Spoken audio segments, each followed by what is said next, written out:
નમસ્કાર વિદ્યાર્થીની બહેનો, આપણે આગળના પ્રકરણમાં કે જે શું થયેલી આગળની બાબતો કે જે સમાજશાસ્ત્ર અને સમાજશાસ્ત્રીઓનો પરિચય આગળના પ્રકરણમાં આપણે મેળવું, તો એ સાથે આપણે કે જે શું થયેલા છે કે સમાજશાસ્ત્રીઓએ પેલા મહત્ત્વનો ફાળો આપેલો છે કે જે ઇમામ દુર્ખીમ છે, ઓગસ્ત કોંત છે, તારાબેન, આવા અનેક ગુજરાતીઓએ પણ એમાં મહત્ત્વનો ફાળો આપેલો છે. તો આ માટે થઈ અને આપણે પહેલા પ્રકરણને બાબતોમાં કે જે શું થયેલા છે તો કે સમાજશાસ્ત્રનો માત્ર પરિચય મેળવ્યો. હવે પછીથી આપણે બીજા પ્રકરણમાં જોઈએ તો જે વિભાવનાઓ કે જે વિભાવનાઓ એટલે કે ખ્યાલ, એને કઈ રીતે ઓળખવો એની સમજણ આપણે મેળવવાની છે. તો આ મૂળભૂત ખ્યાલ કે વિભાવનાઓને ઓળખવા માટે થઈ અને સમાજશાસ્ત્ર અથવા સમાજશાસ્ત્રમાં કે જે સિદ્ધાંતો, પરિપ્રેક્ષ અને પરિભાષાને ઓળખવી હોય તો આપણે આ પ્રકરણમાં ઓળખવાના છે. તો પ્રસ્તાવનાથી કહી શકીએ કે કહેલું છે કે વિદ્યાર્થી મિત્રો, કોઈ પણ વિજ્ઞાનને સમજવું હોય તો તેના વિષયને સમજવા કંઈક વિભાવનાઓ કે ખ્યાલોનો ઉપયોગ કરે છે તે તપાસવું પડે છે. પ્રત્યેક વિજ્ઞાનને સમજવા આગવા ખ્યાલો, વિભાવનાઓ, સિદ્ધાંતો, પરિપ્રેક્ષ અને પરિભાષા હોય છે. તો કોઈ પણ વિષયને સમજવો હોય ને તો એના વિષય વસ્તુને સમજવું, એની વિભાવનાને ખ્યાલને સમજવો, એ તપાસવું પડે છે. તો પ્રત્યેક વિજ્ઞાનને સમજવા એ ઉપરાંત એના ખ્યાલને સમજવા માટે થઈ અને આપણે સિદ્ધાંતો અને સિદ્ધાંતોના પરિપ્રેક્ષને સમજવો અતિ અગત્યનો બની રહે છે. તો ખ્યાલ કે વિભાવના એટલે દરેક વિજ્ઞાનને પસંદ કરેલા વિશિષ્ટ અર્થ સૂચવતા શબ્દો કે જેના દ્વારા વિજ્ઞાન પોતાના અભ્યાસ સામગ્રીનું અર્થઘટન અને રજૂઆત કરે છે. ખ્યાલ એટલે કઈ રીતે કહી શકાય છે તો કે ખ્યાલ કે વિભાવનાને એક જ બાબતોથી ઓળખીએ તો એનું વિશિષ્ટ અર્થ કે એની જે વિજ્ઞાનની અભ્યાસ સામગ્રી કેવા પ્રકારની રહેલી છે, અર્થઘટન કઈ રીતે રજૂ થાય છે, આ બાબતને આપણે કયા રીતે તો કે એને વિભાવના કે ખ્યાલ તરીકે ઓળખીએ છીએ. ખ્યાલો ઘટનાઓને સૂચવતી તાર્કિક રચના છે. ખ્યાલ છે એ શું થયેલી છે તો કે કોઈ પણ ઘટનાને સૂચવે છે અથવા તો કોઈ પણ ઘટનાને બતાવે છે. કોઈ પણ વિજ્ઞાનનો ખ્યાલ ચોક્કસ, અર્થપૂર્ણ, જ્ઞાનેન્દ્રિયો આંખ, કાન, જીભ, ત્વચા દ્વારા ચકાસી શકાય તેવા અને જે તે ઘટનાને સમજાવી શકે તેવા હોય છે.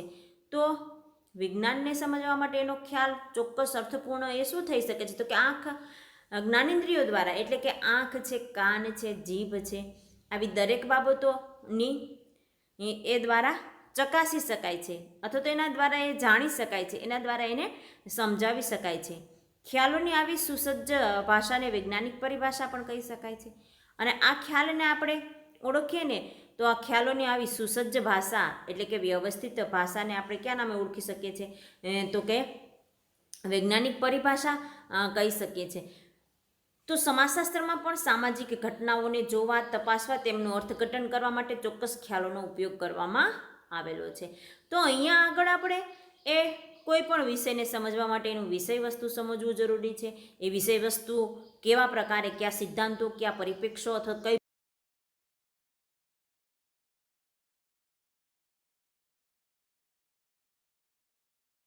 કાન, નાક, ત્વચાનો ઉપયોગ કરીએ છીએ તો એ માટે આપણે વિજ્ઞાનને કઈ રીતે સમજીએ. એ ઉપરાંત સમાજશાસ્ત્રને કઈ રીતે ઓળખવું અથવા તો સમાજશાસ્ત્રમાં જે અર્થઘટન અથવા તો ચોક્કસ ખ્યાલોનો ઉપયોગ થયો છે એને આપણે ઓળખવાના છે. તો મિત્રો, આ એકમમાં આપણે પણ સમાજશાસ્ત્રમાં કેટલાક મૂળભૂત ખ્યાલો જેવા કે સમાજ છે, સમુદાય છે, સમૂહ છે, સામાજિક દરજ્જો છે, ભૂમિકા છે, સામાજિક ધોરણો અને સામાજિક નિયંત્રણોની ચર્ચા કરવાની છે. આ પ્રકરણમાં તો આપણે શું કરવાનું રહે છે તો કે 12માં પણ તમારે આ જ પ્રકારે આવવાનું છે કે સમાજને કઈ રીતે ઓળખવો, સમુદાય કયા પ્રકારે રહેલા છે અને એ સમૂહો કયા પ્રકારે પોતાની ભૂમિકાઓ ભજવે છે, સામાજિક દરજ્જો કયા પ્રકારે છે, ધોરણો કેવા પ્રકારના રહેલા છે. એટલે કે 11મું છે એ શું થયેલું છે તો કે 12માનો પાયો છે. અને અભ્યાસ એ તમારો શું થયેલો છે તો કે આજના આ સમયમાં તમારો અભ્યાસ ન બગડે અને એ માટે થઈ અને ફરી તમારો અભ્યાસ ચાલુ રહે એ માટે થઈને ફરી એ રિવિઝન નો સમય એ અંતરે આપણે શું થયેલું છે તો કે પીરિયડો ભરીએ અથવા તો આપણને સમયની અનુકૂળતા હોય એ પ્રમાણે પીરિયડો ભરી લઈએ, જેથી કરીને આ ઓનલાઈન શિક્ષણ પણ તમને શું કરીએ છીએ તો કે તમને આપવામાં આવી રહેલું છે. તો એ અગત્યનું છે કે તમારો અભ્યાસક્રમ એ સતત તમે અભ્યાસ સાથે જોડાયેલા રહો એ માટે થઈ અને રિવિઝન પણ કરવામાં આવે છે. તો એ સમાજશાસ્ત્રના જે પણ મૂળભૂત ખ્યાલો છે અથવા તો એની સમજણ છે એ શું થઈ શકે છે તો કે આપણે આના દ્વારા ઓળખી શકીએ છીએ. હવે આગળ જોઈએ તો કહી શકાય કે જે સમાજ છે અથવા તો સમાજને કઈ રીતે ઓળખવો એ બાબતોની સ્પષ્ટતા અહીંયા આપણને આપવામાં આવેલી છે. તો સમાજને ઓળખવા માટે થઈ અને સમાજ શબ્દ એટલે કે સમાજ શબ્દને આપણે રોજબરોજના જીવન વ્યવહારમાં ઉપયોગમાં લઈએ છીએ, પરંતુ સમાજશાસ્ત્રમાં આ શબ્દ ચોક્કસ અર્થ રહેલો છે. આપણે અલગ અલગ સમાજોની વાત કરીએ તો કે આ સમાજ આ રીતે પોતાના રીત રિવાજો ઉજવે છે અથવા તો તહેવારો ઉજવે છે, એવી સમાજની વાતો આપણે શું થતા હોય છે તો કે જીવન વ્યવહારમાં એ સમાજ શબ્દનો ઉપયોગ તો કરીએ છીએ, પરંતુ સમાજશાસ્ત્રમાં તો એનો ચોક્કસ અર્થ થાય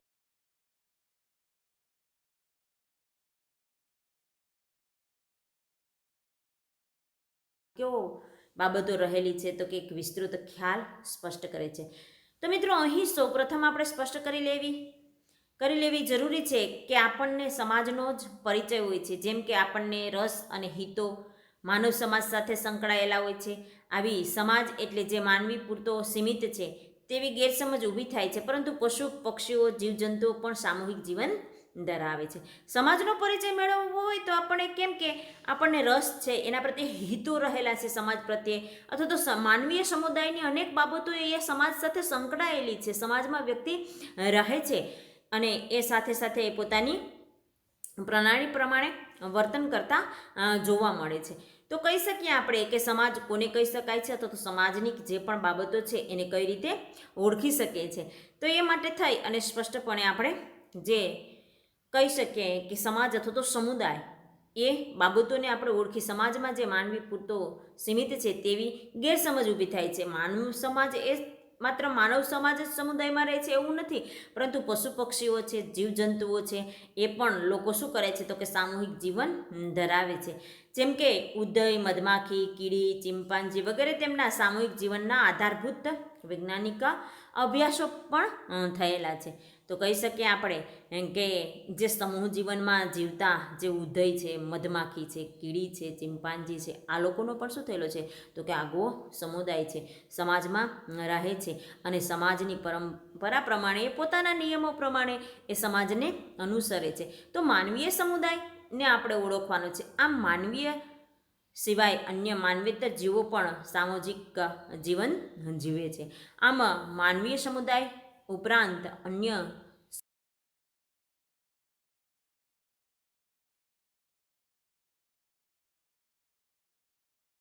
માનવીય સમુદાયની અથવા તો માનવીય સમાજને અથવા તો માનવીય સમાજનો ખ્યાલ કઈ રીતે ઓળખવો ને એની જ સમજણ આપણે મેળવીએ. તેમના પણ સમાજ છે કે જે શું થયેલા છે તો કે એનો પણ એક સમાજ છે. માનવ સમાજ અને માનવેતર સમાજ તેના સહજીવનની સમાનતા ધરાવે છે. તે દ્વારા તેઓ તેમની મૂળભૂત જરૂરિયાતો જેવી કે વસ્તીની જાળવણી, ભરણપોષણ, સંરક્ષણ, નવા સભ્યોની ભરતી, કાર્ય વિભાજન, સમૂહ એકતા દ્વારા વ્યવસ્થાનું સાતત્ય જાળવે છે. ચિમ્પાન્જીમાંથી માનવી ઉત્ક્રાંતિ કેવી રીતે થઈ એ ચિત્ર પણ દ્વારા આપણે જોઈ શકશો. તો અહીંયા આપણે માનવ અને માનવેતર સમાજના જે સહજીવનની સમાનતા ધરાવે છે એ શું થયેલા છે તો કે માનવીય સમુદાય અને માનવેતર સમાજ છે એ પોતે સહજીવનમાં રહે છે કે જે શું થાય છે તો કે પોતાની જરૂરિયાતો સંતોષે છે, કે જેવી કે શું કરાવે તો કે એ વસ્તીની જાળવણી રાખે છે, ભરણ પોષણ એને કરે છે, સંરક્ષણ આપે છે, નવા સભ્યોની ભરતી થાય એનો સ્વીકાર કરે છે. એ ઉપરાંત એ કાર્ય વિભાજન જોવા મળે છે અને એ માટે થઈ અને શું થઈ શકે છે તો કે આપણે પણ જોઈ શકીએ કે જે ચિમ્પાન્જીમાંથી માનવ ઉત્ક્રાંતિ જેવી રીતે થઈ એ ચિત્ર અહીંયા તમને પણ આપવામાં આવેલું છે કે એ શું થઈ શકે છે તો કે એમાં આવતા પરિવર્તનોના કારણે જે માનવીય સમુદાય પોતાના સમૂહમાં જીવન ગુજારતો જોવા મળે છે. દરેક બાબતો એ સમૂહમાં પોતે સ્વીકારે છે, સમૂહમાં રહે છે અને એ દરેક ભરણપોષણ, સંરક્ષણ કે ભરતી સભ્યો, નવા સભ્યોની ભરતી, આવી દરેક બાબતોનો સ્વીકાર કરતા જોવા મળે છે. દરેક બાબતોની સમજણ એ મેળવતા જોવા મળે છે. તો કહી શકીએ આપણે કે જે સમાજ છે એ રોજબરોજ શબ્દ તરીકે ઉપયોગ કરીએ, પરંતુ અહીંયા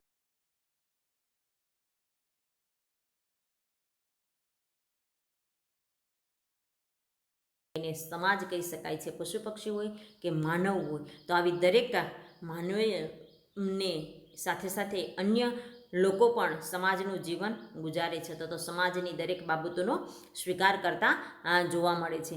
અહીંયા આગળ આપણે સમાજનો અર્થ અને એની વ્યાખ્યાને પણ શું કરી શકીએ, તો કે આપણે એની સમજણ મેળવીએ. તો સમાજનો અર્થ અને વ્યાખ્યા, રોજિંદા વ્યવહારોમાં સમાજ કે સોસાયટી શબ્દ સામાન્ય અર્થમાં પ્રયોજાયેલો છે. રોજિંદી જે પણ વ્યવહારની ઘટનાઓ છે એમાં જે કહી શકીએ, અથવા તો સમાજ કે સોસાયટી એવો શબ્દનો અર્થ પ્રયોજન થયેલું છે, અથવા તો અર્થ પ્રયોજન કરવામાં આવે છે. જેમ કે અમારા સમાજના રિવાજો કે નિયમો, કે તે જ રીતે મહિલા સમાજ હોય, હાઉસિંગ સોસાયટી હોય, કોમ કે જ્ઞાતિ માટે પણ સમાજ શબ્દ વપરાય છે. પરંતુ સમાજશાસ્ત્ર એક વિજ્ઞાન હોવાથી સમાજના ખ્યાલો ચોક્કસ અને સ્પષ્ટ અર્થ રહેલો છે. તો કહી શકીએ આપણે કે રોજિંદા વ્યવહારમાં સમાજ એ છે એ શબ્દ પ્રયોજાયેલો છે, અથવા તો સમાજના જે પણ રીત રિવાજો છે એ પ્રમાણે એ લોકો વર્તે છે. તો કહી શકીએ ઉદાહરણ તરીકે કે જે મહિલા સમાજ છે, હાઉસિંગ સોસાયટી છે, કોમ જ્ઞાતિ હોય, આવા એ બધા માટે થઈ ને પણ સમાજ શબ્દ શું થઈ શકે છે, તો કે વાપરવામાં આવે છે, અથવા તો સ્પષ્ટપણે કહેવામાં આવે છે. પરંતુ સમાજશાસ્ત્ર એક વિજ્ઞાન હોવાથી સમાજના ખ્યાલો ચોક્કસ અને સ્પષ્ટ અર્થ હોય છે. સમાજશાસ્ત્ર છે એ શું થયેલો છે, તો કે વિજ્ઞાન છે, અને વિજ્ઞાન હોવાથી એના ચોક્કસ સ્પષ્ટ અર્થ ખ્યાલો પણ શું થયેલા છે, તો કે આપણને આપવામાં આવેલા છે. સમાજશાસ્ત્ર શબ્દકોશમાં સમાજને નિશ્ચિત ભૌગોલિક વિસ્તાર, આત્મનિર્ભરતા ધરાવતા માનવ જૂથ તરીકે પણ વર્ણવવામાં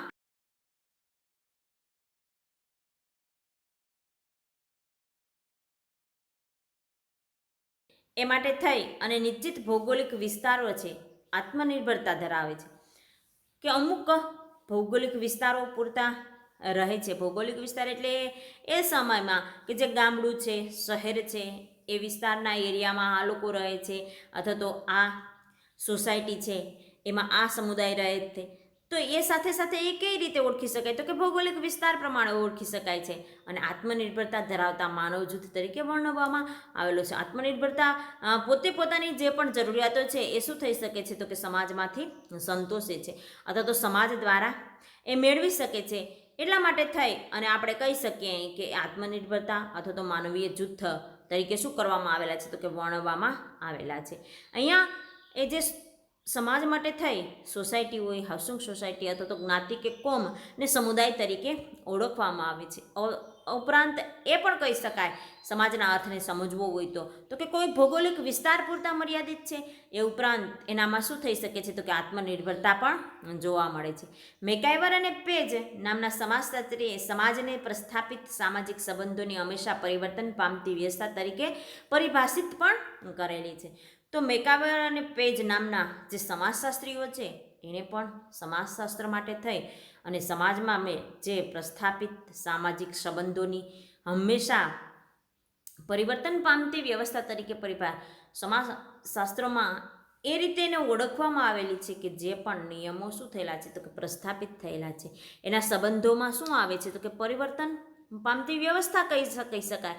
કારણ કે દરેક પરિસ્થિતિઓમાં અથવા તો દરેક બાબતોમાં એમાં બદલાવ આવતો જોવા મળે છે. આ વ્યવસ્થાને આપણે કઈ રીતે ઓળખી શકીએ, તો કે સમાજશાસ્ત્ર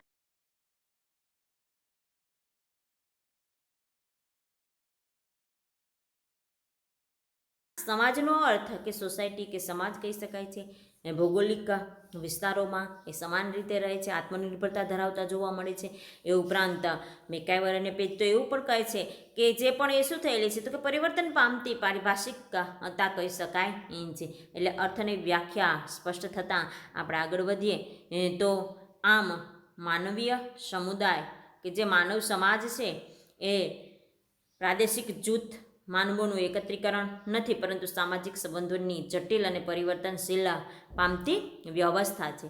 તો આપણે કહી શકીએ કે પ્રાદેશિક જૂથ છે કે જે માનવીનું એકત્રીકરણ નથી પરંતુ સામાજિક સંબંધોની જટિલ પરિવર્તન પામતી જે વ્યવસ્થા કહી શકાય છે, અથવા એ સામાજિક સાર્વત્રિકતા જોવા મળે છે. સંસ્કૃતિ વિશિષ્ટતાના કારણે માનવેતર સમાજથી જુદો પણ પડે છે. સંસ્કૃતિની જે પણ બાબતો છે એના કારણે માનવેતર સમાજ શું થયેલો છે તો કે જુદો પણ પડે છે અથવા તો પરિવર્તન પણ જોવા મળે છે. તો આ આધારે સમાજ છે અથવા તો સમુદાયો છે એ સમુદાયોને કઈ રીતે ઓળખવા અથવા તો જે સમુદાય અથવા તો માનવીય સમાજ અને આપણે સમજણ મેળવી કે જે સમાજ અથવા તો સમુદાય એ આગળના જે પણ પોઈન્ટમાં છે એ સમુદાયને કઈ રીતે ઓળખવો એની સમજણ આપણે મેળવીશું. પરંતુ અહીંયા સમાજને અથવા સમાજની જે પણ બાબતો છે કે જે સમાજને કઈ રીતે ઓળખી શકાય છે અથવા તો સમાજ અથવા માનવીય સમાજ સમુદાયમાં કઈ રીતે રહે છે એના આધારે અહીંયા જે શું થઈ શકે તો કે સાર્વત્રિક છે, સર્વવ્યાપકતા જોવા મળે છે અને એમાં સંસ્કૃતિની વિશેષતાના કારણે માન્યતર સમાજ છે એ શું થયેલો છે તો કે જુદો પણ પડે છે. તો અહીંયા આગળ આપણે સમાજશાસ્ત્રના લક્ષણો કે જે શું થઈ શકે છે તો કે અહીંયા સ્પષ્ટ તમને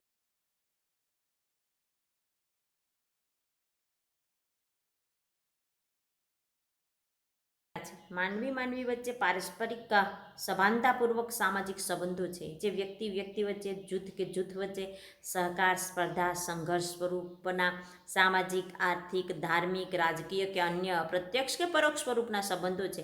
વ્યક્તિઓ વચ્ચેની સભાનતાપૂર્વકની આંતર ક્રિયાથી સામાજિક સંબંધો સ્થપાય છે અને વિકસે છે. તો સામાજિક સંબંધો એટલે કે કેવી બાબતો કે જે માનવી વચ્ચે એ સામાજિક સંબંધો રહેલા છે. પારસ્પરિક એ સભાનતાપૂર્વક એ સાથે રહે છે. તો વ્યક્તિના સંબંધો હોય છે, જૂથના સંબંધો હોય છે. એ ઉપરાંત એમાં સહકાર છે, સ્પર્ધા છે, સંઘર્ષ છે, સામાજિક, આર્થિક, ધાર્મિક, રાજકીય કે અન્ય પ્રત્યક્ષ કે પરોક્ષ સ્વરૂપના સંબંધો પણ રહેલા છે. એ લોકો વચ્ચે કઈ બાબતો રહેલી જોવા જૂથ વચ્ચે પણ એમાં એકબીજાને સહકાર આપે છે, એકબીજા વચ્ચે સ્પર્ધા પણ રહેલી છે, સંઘર્ષ પણ જોવા મળે છે. એની સાથે સાથે એ સામાજિકતા રહેલી છે, આર્થિક બાબતો સ્વીકારવામાં આવે છે, ધાર્મિક બાબતો એ ઉપરાંત રાજકીય કે અન્ય બાબતો પણ શું થતી હોય છે તો કે સ્વીકારવામાં આવે છે. તો આ બાબતોની સ્પષ્ટતા પણ રહેલી છે. તો આ જે સામાજિક સંબંધો એ વ્યક્તિ અથવા તો સહકાર અથવા એ એકબીજા સાથે રહી અને સામાજિક સંબંધોને સ્વીકારે છે. તો વ્યક્તિના એટલે કે એકબીજા ફ્રેન્ડ હોય, એકબીજા સાથે સહકાર આપે છે, સ્પર્ધા રહેલી છે અને સામાજિક સંબંધો કહી શકાય છે. સમાનતા અને વિભિન્નતા સમાજના સભ્યોમાં માનવી તરીકેનું મૂળભૂત સામ્ય જોવા મળે છે. તેની સાથે સમાજમાં સ્ત્રી પુરુષની જાતીય વિભિન્નતા રહેલી છે. શાળાના વર્ગમાં વિદ્યાર્થીઓ માનવી તરીકે એક સરખાપણું ધરાવે છે, જો કે તેમાં લિંગ, વય, શારીરિક, બૌદ્ધિક શક્તિઓ, રસ, હિતો, વલણો, ધ્યેયોના વિભિન્નતા જોવા મળે છે. સમાજ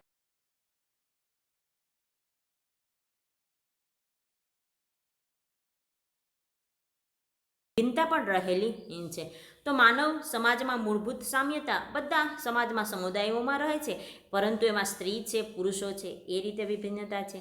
એ ઉપરાંત શાળાના જે પણ વિદ્યાર્થીઓ છે એ એક સરખા ધોરણમાં ભણે છે. તમે 11મા ધોરણમાં ભણો તો એમાં બહેનો પણ અભ્યાસ કરે છે, ભાઈઓ પણ અભ્યાસ કરે છે. એ લિંગ, વય અથવા તો બૌદ્ધિક ક્ષમતાના આધારે એના રસ અથવા તો હિતો, વલણો એમાં વિભિન્નતા જોવા મળે છે. આને આપણે વિભિન્નતા કહી. ભલે એક સરખાપણું છે, એક ધોરણમાં અભ્યાસ કરતા હોવા છતાં પણ તમારી જે પણ વય છે એમાં પણ તફાવત છે. એની સાથે સાથે તમારા હિત પણ અલગ છે, તમારા વલણો પણ ભિન્નતા જોવા મળે. એટલે કે સમાનતા અને વિભિન્નતા બંને રહેલા છે, સામ્ય પણ છે, વિભિન્નતા પણ છે, બંને અનિવાર્ય કહી શકાય છે. તો આ સાથે સાથે ત્રીજા લક્ષણને જોઈએ તો જે સમાજના લક્ષણોમાં સામાજિક સંબંધો, સમાનતા અને વિભિન્નતા બીજું, અને ત્રીજી બાબત છે જુદા સંબંધો અને પેટા જૂથો. માનવ સમાજ કૌટુંબિક, સામાજિક, સાંસ્કૃતિક, ધાર્મિક, આર્થિક, રાજકીય જૂથો વિભાગોમાં વેચાયેલું છે, જે સમાજમાં મહત્વનું લક્ષણ રહેલું છે. જુદા જૂથો છે અથવા તો પેટા જૂથો છે. એ જૂથ કે પેટા જૂથ કઈ રીતે કહી શકીએ આપણે કે માનવ સમાજ કે જે શું થયેલા છે તો કે કુટુંબ છે, સામાજિક, સાંસ્કૃતિક, ધાર્મિક, આર્થિક, રાજકીય જૂથો પણ રહેલા છે. આવા દરેક બાબતોની શું થયેલી છે તો કે એનામાં સમાનતા જોવા મળે છે. સાંસ્કૃતિકતાની દ્રષ્ટિએ એ જૂથમાં રહે છે, એ ઉપરાંત એના પેટા જૂથો છે એ શું થયેલા છે તો કે અલગ અલગ વિભાગોમાં પણ વહેંચાયેલા કહી શકાય છે, જે સમાજનું મહત્વનું લક્ષણ કહી શકાય છે. અને એ સમાજનું શું થયેલું છે તો કે મહત્વનું લક્ષણ ગણી શકાય છે. સમાજ જીવન